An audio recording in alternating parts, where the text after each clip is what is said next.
नमस्कार मंडळी, आईच्या गोड्यामध्ये आपलं स्वागत आहे. ते आपल्यासाठी नवीन रेसिपी घेऊन आले. तर आज इथे मूग डाळ आमटी बनवणार आहेत. तर इथे मूग डाळ घेतली आहे, साफ स्वच्छ धुवून घेतली. त्यामध्ये लाल तिखट, हळद आणि वाटलेला मसाला देखील थोडा घातला आहे. इथे आपण फोडणी देऊन घेणार आहोत. इथे तेल गरम करून इथे मोहरी घातली, लसूण आणि कढीपत्ता, हिंग घातलं थोडं. त्यामध्ये आपल्याला फोडणी द्यायची आहे. ते पाहू शकता आपली फोडणी झालेली आहे. आणि मग त्याला छान असं उकळी काढायची आहे. त्यामध्ये थोडं मीठ घालायचं चवीनुसार. शेंगा घेतल्या, शेवग्याच्या शेंगा त्या देखील मी थोड्या घातलेल्या आहेत. त्यामध्ये त्याची साल काढून घेतलेली आहे. आणि वरून बारीक चिरलेली कोथिंबीर. तर हे चवीनुसार मीठ घालते. व्हिडिओ आवडल्यास लाईक करा, शेअर करा, सबस्क्राईब करायला विसरू नका.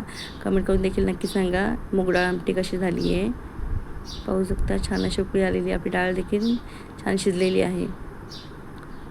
मूग डाळीची आमटी कशी झाली नक्की कमेंट करून सांगा. धन्यवाद.